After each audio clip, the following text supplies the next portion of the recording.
আর এই মুহূর্তের আরো একটি বড় খবর, সই জালিয়াতির মামলায় এবার তদন্তে বিধানসভায় পৌঁছে গেল সিআইডি। বিধানসভায় সিআইডি আধিকারিকরা তারা পৌঁছে গেলেন বিধায়কদের সই জালিয়াতির মামলার তদন্তের জন্য। বিধানসভার সচিবের সঙ্গে তারা কথা বলতে পারেন। এই সই জালিয়াতি মামলায় অভিষেক বন্দ্যোপাধ্যায় তাকে দুদফায় জিজ্ঞাসাবাদ করা হয়েছে। গতকাল 8.5 ঘন্টা তাকে জিজ্ঞাসাবাদ করা হয়েছে এবং এর আগে 5-5.5 ঘন্টা জিজ্ঞাসাবাদ করা হয়েছিল গত বৃহস্পতিবার। অর্থাৎ দুদফায় ইতিমধ্যেই অভিষেক বন্দ্যোপাধ্যায়কে জিজ্ঞাসাবাদ করা হয়েছে এবং সেই রেজলিউশন কপি, যে রেজলিউশন কপির খোঁজে এই মুহূর্তে রয়েছে সিআইডি, সেই রেজলিউশন বুকের খোঁজে ইতিমধ্যে একাধিক জায়গায় মমতা বন্দ্যোপাধ্যায়ের বাড়ি লাগোয়া যে পার্টি অফিস রয়েছে কালীঘাটে সেখানে এবং ক্যামাক স্ট্রিটে অভিষেক বন্দ্যোপাধ্যায়ের যে অফিস রয়েছে, এই দুই জায়গায় ইতিমধ্যেই সেই রেজলিউশন বুকের সন্ধানে সিআইডি তল্লাশি চালিয়েছে। আর এরপরে সিআইডি আধিকারিকরা তারা পৌঁছে গেলেন বিধানসভায়। কৃষ্ণেন্দু অধিকারী প্রতিনিধি সরাসরি রয়েছেন আমাদের সঙ্গে। কৃষ্ণেন্দু, সিআইডি আধিকারিকরা তারা বিধানসভায় পৌঁছে গিয়েছেন, কাদের সঙ্গে কথা বলতে পারেন তারা? দেখো, তুমি জানো যে ইতিমধ্যেই সই জালিয়াতি কাণ্ডে সিআইডি একাধিক বিধায়ককে জিজ্ঞাসাবাদ করেছে এবং অভিষেক বন্দ্যোপাধ্যায় থেকে শুরু করে কুণাল ঘোষ, অন্যদিকে পৃথকভাবে মদন মিত্র, নয়না বন্দ্যোপাধ্যায়, বাহারুল ইসলাম, অনেককে, চন্দ্রনাথ সিনহা, অনেককে জিজ্ঞাসাবাদ করেছে। এবার সেই সিআইডি টিম একদম সরাসরি বিধানসভায় এসে পৌঁছলো। যেটা সূত্র মারফত জানা যাচ্ছে যে সিআইডি সূত্রে যে বিধানসভার যিনি অধ্যক্ষ, সেই বিধানসভার অধ্যক্ষ তার সঙ্গে কথা বলতে পারেন এবং বিধানসভার যিনি সেক্রেটারি, প্রিন্সিপাল সেক্রেটারি, তার সঙ্গে কথা বলতে পারেন।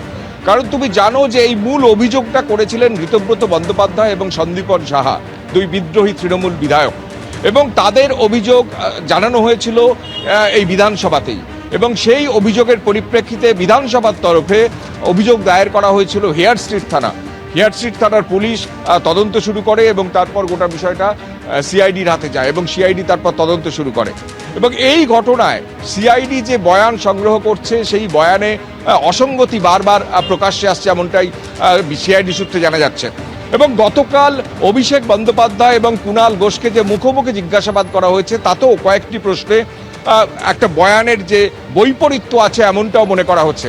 সুতরাং সেক্ষেত্রে আসল তথ্য সন্ধানে সিআইডি একদম যেখান থেকে অভিযোগ হয়েছিল সেখানে সেই বিধানসভায় এসে পৌঁছেছে।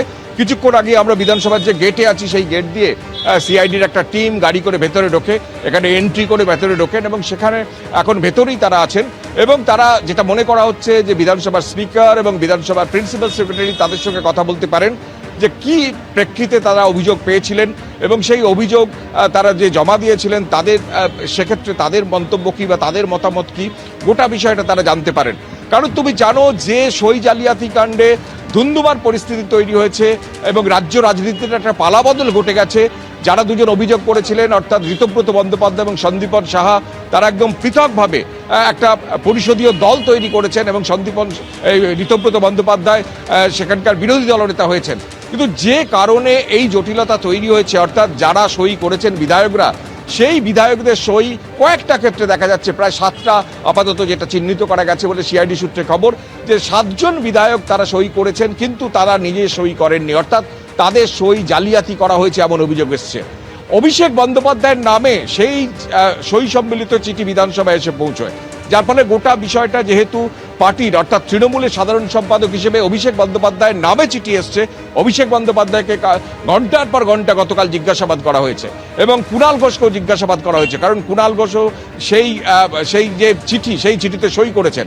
ইতিমধ্যে মদন মিত্রকে জিজ্ঞাসাবাদ করা হয়েছে, নয়না বন্দ্যোপাধ্যায়কে জিজ্ঞাসাবাদ করা হয়েছে, বাহারুল ইসলামকে করা হয়েছে, অরূপ রায়কে করা হয়েছে, এমনকি চন্দ্রনাথ সিনহা তাকেও করা হয়েছে। অনেকে বলেছেন, বাহারুল ইসলাম তো বলেছেন এই সই তার নয়, কারণ সেদিন তিনি ছিলেনই না। অর্থাৎ একাধিক যে অসঙ্গতি এই সই জালিয়াতি কাণ্ডে, সেই অসঙ্গতির পরিপ্রেক্ষিতে সিআইডি একদম টিম সরাসরি বিধানসভায় এসে পৌঁছলো এবং যেটা মনে করা হচ্ছে যেখান থেকে অভিযোগের সূত্রপাত, অর্থাৎ বিধানসভার তরফ থেকে যে অভিযোগ করা হয়েছিল লিখিতভাবে হেয়ার স্ট্রিট থানায়, সেক্ষেত্রে বিধানসভার তরফে কি বলা হচ্ছে, আসলে নিয়মগুলো কি, এবং যে বয়ান তারা সংগ্রহ করেছে এবং যে অসঙ্গতি লক্ষ্য করা যাচ্ছে, তারই পরিপ্রেক্ষিতে বিধানসভার যে আধিকারিক আছেন, বিধানসভার আধিকারিক বা কর্তৃপক্ষের সঙ্গে তারা আলোচনা করতে চান, এমনটাই সূত্র মারফত জানা যাচ্ছে। বেশ, কৃষ্ণেন্দু তুমি আমাদের সঙ্গে থাকো। দর্শকদের আমি আরেকবার জানাবো, যে বিধানসভা থেকে এই সই জালিয়াতির বিষয়টি সামনে এসেছিল সেই বিধানসভায় পৌঁছে গেল সিআইডির টিম। আপনারা জানেন যে বিধানসভা থেকে প্রথমে হেয়ার স্ট্রিট থানায় অফিসিয়ালি অভিযোগ দায়ের করা হয় এবং তারপর এই মামলার তদন্তভার হাতে নেয় সিআইডি। ইতিমধ্যেই দু দফায় প্রায় 14 ঘন্টা জিজ্ঞাসাবাদ করা হয়েছে অভিষেক বন্দ্যোপাধ্যায়কে ভবানী ভবনে। গত বৃহস্পতিবার প্রায় 5.5 ঘন্টা এবং গতকাল প্রায় 8.5 ঘন্টা জিজ্ঞাসাবাদ করা হয়েছে অভিষেক বন্দ্যোপাধ্যায়কে, কিন্তু তারপরেও বেশ কিছু প্রশ্নের সদুত্তর অভিষেক বন্দ্যোপাধ্যায় দেননি বলে সিআইডি তরফে দাবি করা হচ্ছে। এবিপি আনন্দ, এগিয়ে থাকে, এগিয়ে রাখে।